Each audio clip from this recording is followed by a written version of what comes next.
She kept a combat knife under her mattress and a 68-pound Belgian Malinois, sleeping with his spine pressed flush against hers every night of the week, and for nearly 2 years that had been enough. Enough to keep the nightmares at arm's length, enough to keep the world at a distance, enough to convince herself that this, a weathered cabin at the end of a logging road north of Wawa, 11 kilometres of boreal forest between her and the nearest paved surface, was not retreat, it was strategy.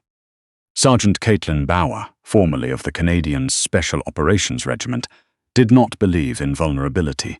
She believed in perimeters, she believed in threat assessment, and controlled access and exit routes memorized before she'd even finished unpacking. She had no phone signal, no internet.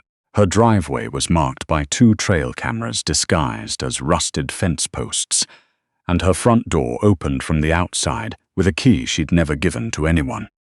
She was 28 years old, and she had not had a single conversation that lasted longer than 4 minutes in the last 16 months. The dog made up for it. Fenris was not a pet. Anyone who looked at him understood that immediately. The tactical harness, the deliberate way he moved through a room, the manner in which his amber eyes catalogued every entry point before he settled.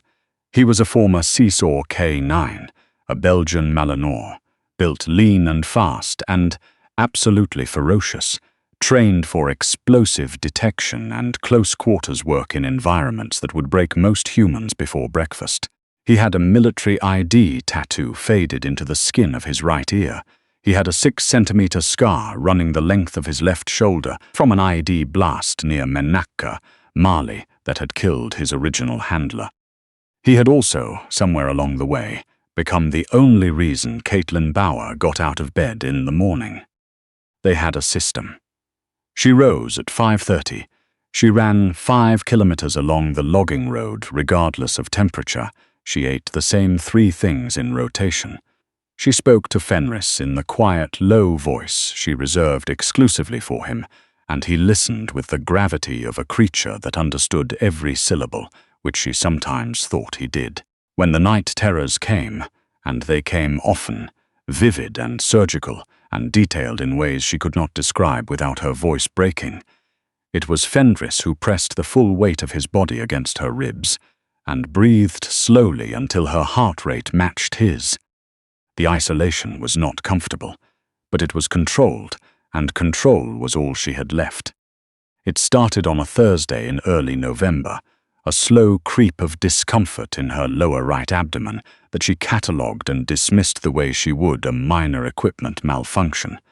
Not mission critical. She drank more water. She took 2 ibuprofen. She went to bed.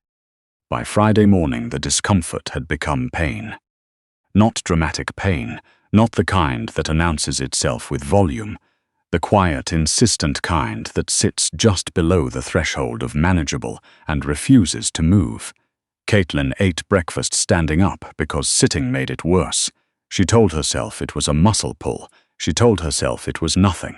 She inventoried every other possibility before she considered the actual one, which she arrived at by Friday evening when the pain had migrated to a concentrated point just above her right hip, and her abdomen had gone rigid to the touch. Appendix. She sat on the edge of her cot, pressing 2 fingers into the site with trained clinical detachment, and felt the rebound tenderness that answered her. Classic, textbook, and probably past the window where she could continue ignoring it. Fenris sat directly in front of her. He didn't make a sound, but his ears were forward and his amber eyes hadn't left her face in 20 minutes. He could smell it, she knew. He'd been trained to detect biological anomalies, and whatever her body was producing right now was setting off every alarm in his system. "Don't look at me like that," Caitlin said. Fenris didn't blink. She thought about the knife under her mattress. She thought about the way a ruptured appendix progressed, and the specific manner in which septic shock worked, and she thought about what would happen to Fenris if she died in this cabin, in the middle of 11 kilometers of boreal forest. He would guard her body.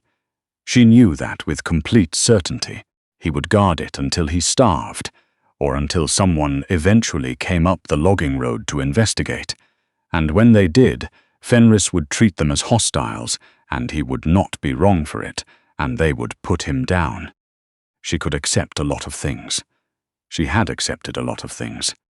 She could not accept that. Caitlin stood, gritting her teeth against the spike of pain the movement produced. She crossed to the hooks beside the door and lifted Fenris's tactical harness from the wall.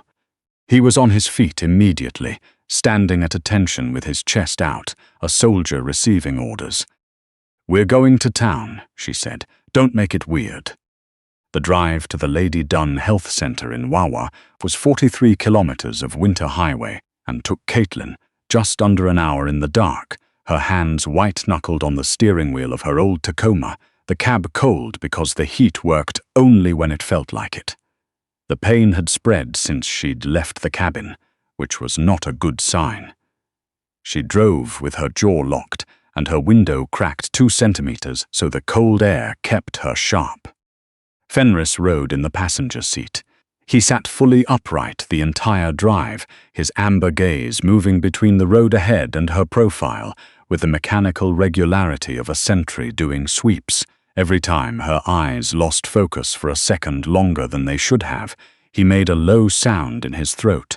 Not a bark, just a quiet, contained frequency that cut through the fog and brought her back.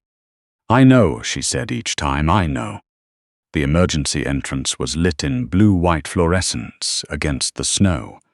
Caitlin pulled into the nearest parking spot, sat for a moment with her forehead against the steering wheel, and breathed. Then she reached over and unclipped Fenris's lead, wrapping the loop twice around her left wrist. "Stay close," she told him. "These people are civilians. Do not be what I know you can be." Fenris exhaled through his nose. She chose to interpret that as agreement.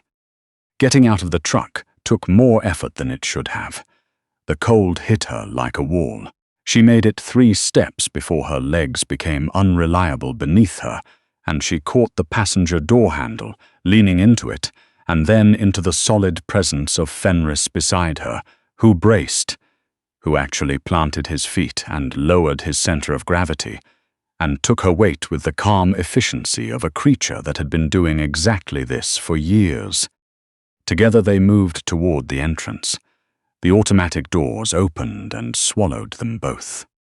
The emergency waiting room of a small Northern Ontario hospital on a Friday night in November was not the chaos of a city ER, but it was not quiet either. Fluorescent light and industrial antiseptic, and the low drone of a television mounted in the corner, 5 people in plastic chairs, a triage desk behind plexiglass, a curtained bay to the left. Normal, manageable. For someone who hadn't been in an enclosed public space in 16 months, it was not manageable. Caitlin stopped 3 meters inside the entrance, pressing her hand flat against the wall. The light was too bright and the smell was too sharp, and her nervous system had already begun the threat assessment process. It ran automatically, cataloging every exit, every face, every point of potential contact. It was Fenris who drew the room's attention. He stepped in beside her, and the transformation was immediate. The relaxed but alert posture he'd held in the truck dissolved into something colder and more precise. His scarring, his harness, the way he moved with his shoulders forward and his gaze sweeping, he looked like what he was, a military working animal assessing a hostile environment, and the 2 people nearest the entrance shifted their chairs back without quite knowing why. "Souvent, ma'am," the triage nurse called through the plexiglass, a young man with tired eyes who had clearly never encountered this particular situation. "Ma'am, that dog can't be in here without a service animal registration." Caitlin opened her mouth to answer. Her legs gave out. Not dramatically. There was no stumble, no warning.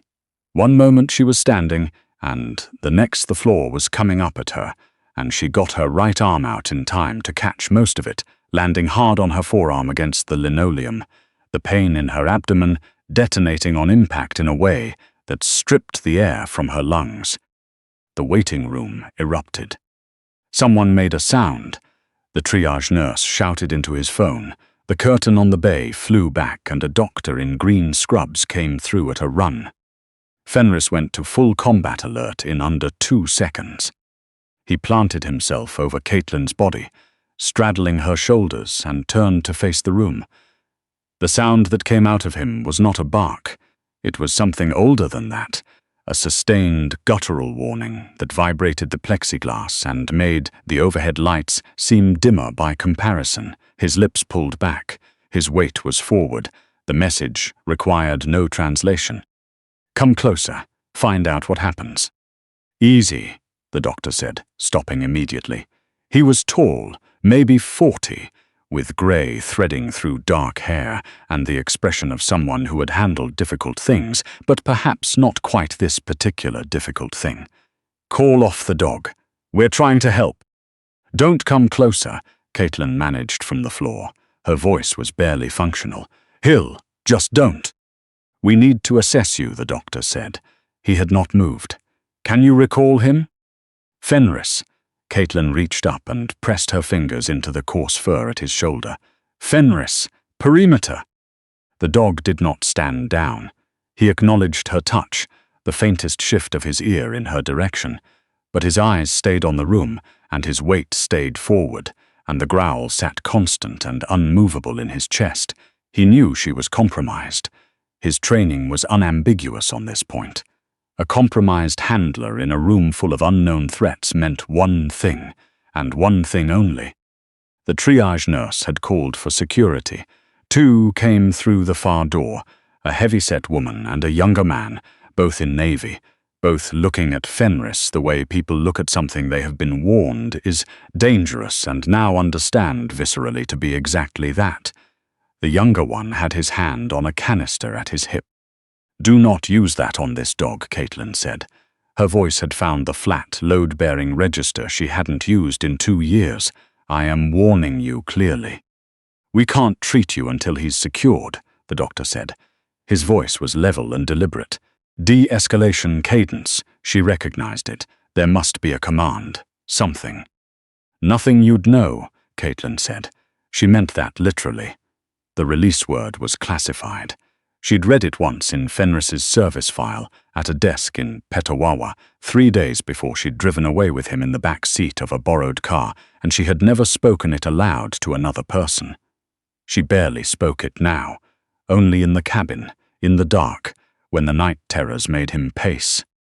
The room had gone very still. Nobody moved. Fenris's growl had settled into something continuous and low, like an engine holding at idle, patient, prepared, not winding down. The corridor door opened. She came through it quickly, drawn by the noise. A woman in deep blue scrubs, mid-30s, dark hair loose past her collar, a stethoscope around her neck. She stopped when she saw the scene. Her eyes moved fast and professionally, the security staff frozen at the perimeter, the doctor at a standstill, the woman on the floor, and the Belgian Malinois above her, filling the entire room with controlled violence. "What are we dealing with?" she asked. "Patient presenting with acute abdominal distress. Probable appendix," the doctor said, without taking his eyes off Fenris. "The K9 won't allow approach. We're at a complete standoff." The woman in scrubs, her name tag read Rafferty RN, did not respond immediately. She was looking at the dog. Caitlin watched her from the floor. She had the particular vigilance of someone who had spent years reading body language for survival. And what she saw in this woman's face was not the fear that had settled over everyone else in the room. It was something different, something quieter and more complicated. Recognition. The nurse stepped forward. "Rafferty," the doctor started. She held up one hand without looking at him and kept walking. She moved past the invisible boundary that had stopped everyone else into the zone Fenris had established as the lethal perimeter, and when he lunged, not to bite but to make his threat absolutely physical, his jaws snapping shut on empty air 20 centimeters from her wrist, she did not flinch. She did not step back. She did not raise her hands in surrender. She went down to one knee. Right in front of him, face level with his. The dog's breath was on her. She could feel the heat of his warning in the air between them, the muscle tension in his frame, the extraordinary precision of an animal that was not losing control but holding it. Caitlin tried to pull the lead. Fenris. "Wait," the nurse said. Quietly, not to the room, to herself or to the dog, or to some interior bearing she was navigating that no one else in the room could read. Her name was Lara Rafferty.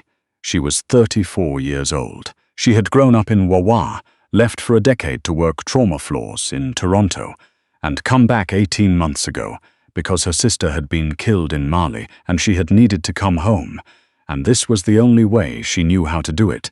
Show up somewhere, be useful, fill the hours with work that mattered. She looked at the Belgian Malinois in front of her, at the tactical harness, at the scarring across his left shoulder, at the deliberate engineered quality of him, the months of patient work embedded in every reflex, and she recognized the architecture of her sister's training in the structure of his responses. Quinn had talked about her K9 the way some people talk about children. The early mistakes, the gradual understanding between them, the moment she knew they had become something that worked. Lara looked at his right ear. She leaned fractionally forward. The dog held. The growl was continuous, but he had not moved. Held by something, some calculation she was not certain was training or instinct, or the fact that she was very still and very low and producing none of the signals he had been taught to interpret as threat. She could see the tattoo, faded into the inner ear leather, a number, and before the number 3 letters. QER. Quinn Elizabeth Rafferty. Lara's breath caught. Her sister's initials, tattooed into the ear of her K9 by the handler certification process, marking the primary bond, standard protocol. Lara had not known. Nobody had told her where the dog went after Quinn died. The military had given her very little. A unit, a date, a manner of death, compressed into 8 words and delivered by a uniformed officer at her front door in Wawa on a Tuesday afternoon. She had looked after. She had tried to find out what happened to the dog. She had been told he was medically retired and placed with a surviving unit member. She had not been told with whom. She was looking at him now. Lara Rafferty took one slow breath. She reached backward into the specific geography of her grief and found the thing she was looking for. Quinn had called her from Petawawa 6 weeks before deployment. They'd talked for 40 minutes about nothing that mattered. Their mother's garden, a film they'd both seen as teenagers, the particular quality of a Northern Ontario winter compared to every winter that was not Northern Ontario. Near the end, Quinn had been interrupted. Lara heard her in the background, running through something with the dogs, running through something with the dog. Release protocols, Quinn had explained when she came back on the line.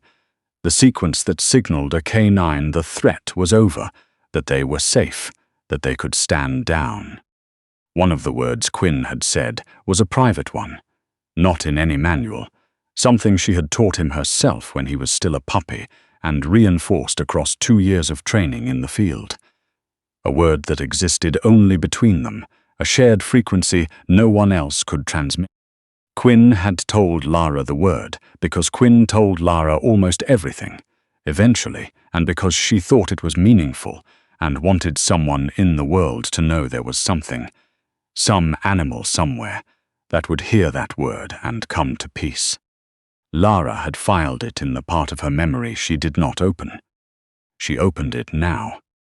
She looked at the dog. She held his amber gaze, the feral intelligence behind it, the grief she was increasingly certain she was not imagining. She did not raise her voice. She did not whisper.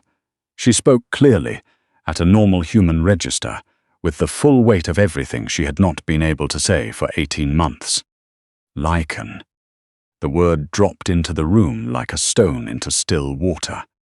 The Belgian Malinois stopped. Not gradually, not in stages. He stopped the way a current stops when the circuit breaks. All at once, completely, a totality.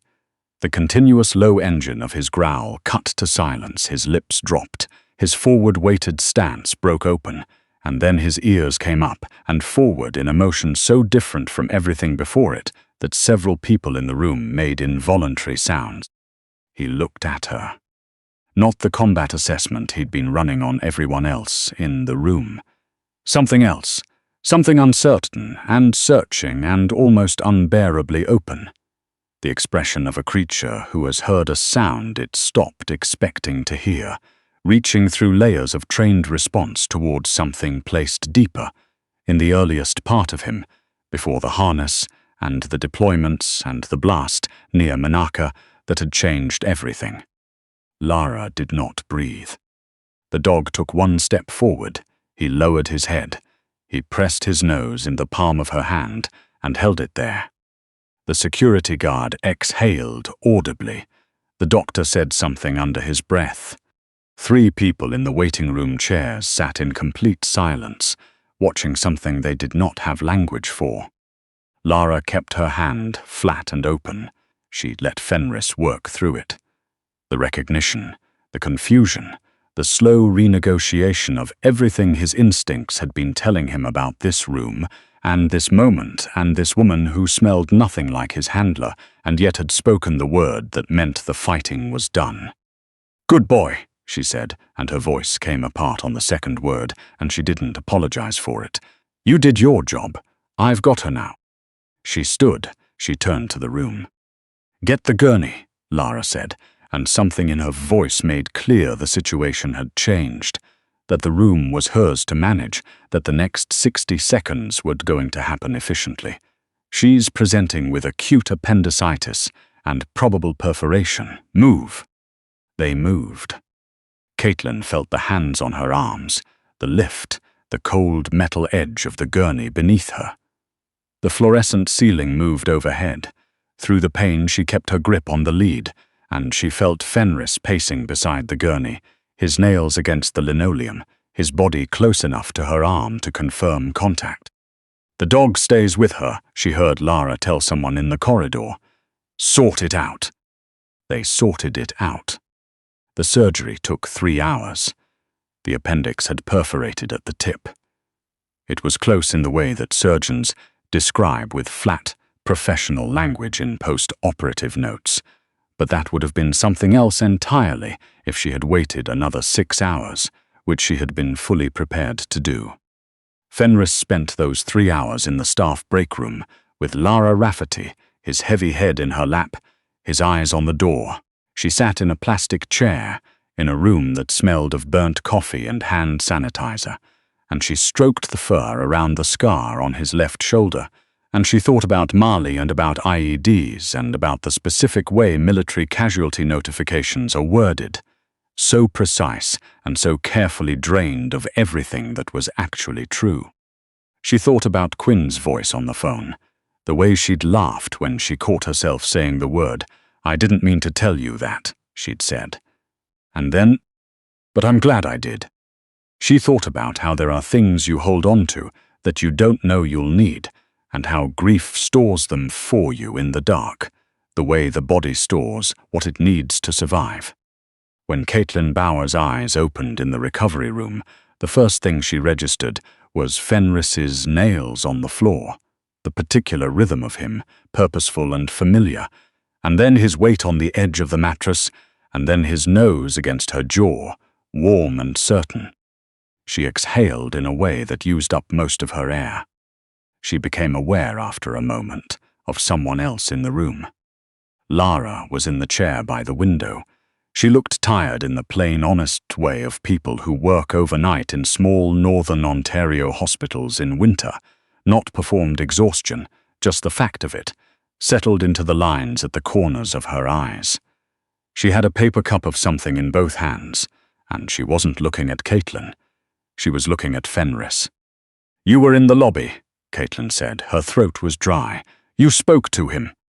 "Yes." Nobody knows that word. Caitlin's voice was flat, not accusatory, just processing. It's in his service file, but it doesn't leave the unit. The only person who knew it outside of classification was his original handler. Lara looked at her. The room was very quiet. Outside the window, the northern night was complete. No moon, just the pale blue-black of a sky with too many stars and no competing light for 100 kilometers in any direction. Quinn Rafferty, Lara said. She was my sister. The name landed the way names do when they belong to someone you've carried in silence for a long time. Caitlin felt her throat close. She looked at the ceiling for a moment and breathed until she trusted herself. I was there, Caitlin said, in Menaka. I was 60 meters from the blast. I know, Lara's voice was steady, or I knew someone from her unit was. They didn't give me names. She went back for the dog. Caitlin's voice held. Just. He'd run forward on a scent alert, and she went back for him, and the secondary device went. We didn't know there was a secondary. I tried to follow her. I couldn't reach her in time. She waited. She had been waiting for this moment for 18 months, rehearsing it in the cabin, in the dark, in the compulsive way that PTSD rehearses things, repeatedly, arriving at the same verdict every time. She had gotten very good at the verdict. She had built her entire life around it, up a logging road, 11 kilometers from the nearest paved surface. Lara Rafferty did not say what Caitlin had spent 18 months expecting to hear. She set down the paper cup. She leaned forward. She placed her hand over Caitlin's, where it rested against the thin hospital blanket, and held it with the quiet deliberateness of someone who has also rehearsed things in the dark and arrived at different conclusions. She called me 6 weeks before deployment, Lara said. She talked about her unit. She talked about you, not your name, protocol, but she described you. She said, "There's someone on my team who doesn't talk much but notices everything, and I'd trust her completely." Caitlin stared at the ceiling. "She trusted you with her dog," Lara said. "She chose you. Whatever happened in Menaka, that's what's true. That's what she decided was true before it happened." Fenris shifted his weight. He moved from Caitlin's side, slowly, and pressed his head against the place where their hands met on the blanket, the full warm mass of him bridging between them. There was a sound in the recovery room then that neither woman made deliberately. It came from somewhere below language, something that had been held under pressure for a very long time, in both of them, releasing. Outside, the first thin line of a northern Ontario dawn was beginning to separate the tree line from the sky. Caitlin Bauer had not let anyone this close in 2 years. She was aware of it the way she was aware of terrain, as a fact, something that had to be accounted for. She was also aware, for the first time in a long time, that the accounting might need revision, that the threat assessment she'd been running on the world had been calibrated for a version of the world that no longer existed, and that the instrument needed recalibration. She didn't know yet what that looked like, but Fenris was lying across both their hands, breathing slowly, his amber eyes half closed, his body as relaxed as she had ever seen it outside the cabin, and he was an animal trained to read environments with more precision than most humans ever managed. He had declared this room safe. She decided slowly and carefully to believe him. "The word," Caitlin said after a long while, "lichen. What does it mean? She never told me." Lara was quiet for a moment. "When Quinn was maybe 11, she found a rock near the lake behind our parents' place. It was covered in lichen. Grey-green, the kind that grows on shield rock, and she got completely absorbed by it. She looked it up and discovered that lichen can survive almost anything. Drought, extreme cold, no soil, no light, it just persists." Lara paused. She said she wanted a word that meant "you're still here. You made it through. That's enough." The recovery room held the silence carefully. Fenris breathed long and slow and regular. Outside, the sky had moved from black to the particular dark blue that precedes a northern Ontario winter sunrise, the kind that arrives without warmth, but arrives nonetheless, reliable, unhurried, indifferent to everything that happened the night before. In the weeks that followed, the shape of things shifted in small increments. Caitlin stayed in Wawa longer than she had planned. A week, then 2, because the recovery required it, and because the roads were bad, and because Lara Rafferty had a spare room and a house that had been very quiet for 18 months. They did not speak about Quinn every day. Some days they didn't speak about her at all. Some days Lara would come home from a night shift and find Caitlin at the kitchen table, with both hands wrapped around a mug, looking out at the birch trees in the yard, and she would sit down across from her, and that was sufficient. Fenris moved between them with the easy authority of a creature who had decided the household arrangement was sensible and would not be revisited. Caitlin did not return to the cabin immediately. She told herself it was the recovery. She told herself it was the roads. She told herself a great many things while sitting at Lara's kitchen table watching birch trees in a northern Ontario yard, and then she stopped telling herself things and just sat. She was 28 years old. She had 3 tours, a service record that existed largely in classified files, a Belgian Malinois who had survived the same blast that killed the woman who trained him, and a tactical knife under a mattress in a cabin 11 kilometres from the nearest paved road. She had, for 2 years, called that enough. What she had now, in addition to all of that, was this: a table with 2 people sitting at it, a dog between them, a word that meant "you're still here," and the particular quality of a Northern Ontario dawn which arrives every morning regardless, making no promises except continuance. That, she was beginning to understand, was where things could start.